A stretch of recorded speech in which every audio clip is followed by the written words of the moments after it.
Could Iran's biggest challenge now could be coming from inside than its own borders rather than from Washington?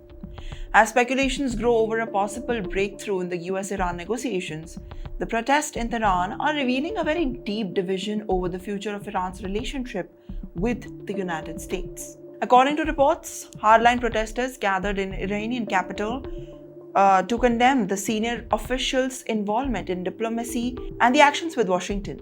The demonstrators accused the leaders of compromising Iran's principles and national interest.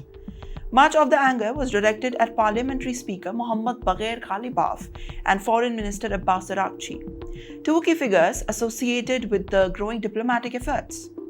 Now, the video circulating online show protesters chanting slogans against these officials.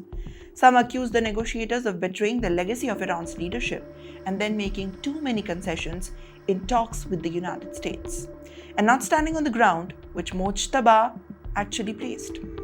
The protesters are sensitive. Recent reports suggested that Iran and US could be moving closer to form an understanding aimed at reducing the tensions after months of the conflict and uncertainty. However, the diplomacy in Iran has always involved more than international negotiations, domestic politics, and a play of equal important role. Analysts say that Iranian leaderships balance competing pressures.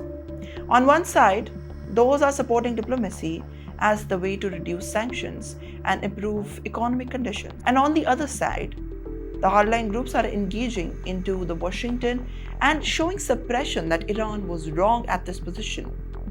The internal debate is not new. For decades, relations between Washington and Iran have shaped both external dispute and domestic political divisions. Now, the latest protest highlights a key reality of international diplomacy: reaching an agreement abroad to be very difficult, and to secure the support of home to be having a harder hardline.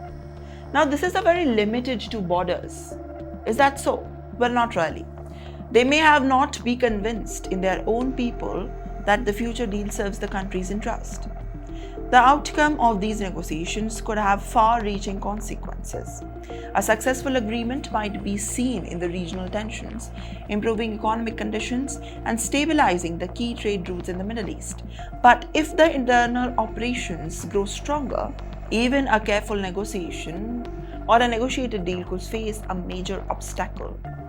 For now, the streets of Tehran are sending a message that diplomacy is not just about testing the negotiations on the negotiating table. It is also being tested in the court of the public opinion. And in geopolitics, sometimes the toughest negotiations happen at the home.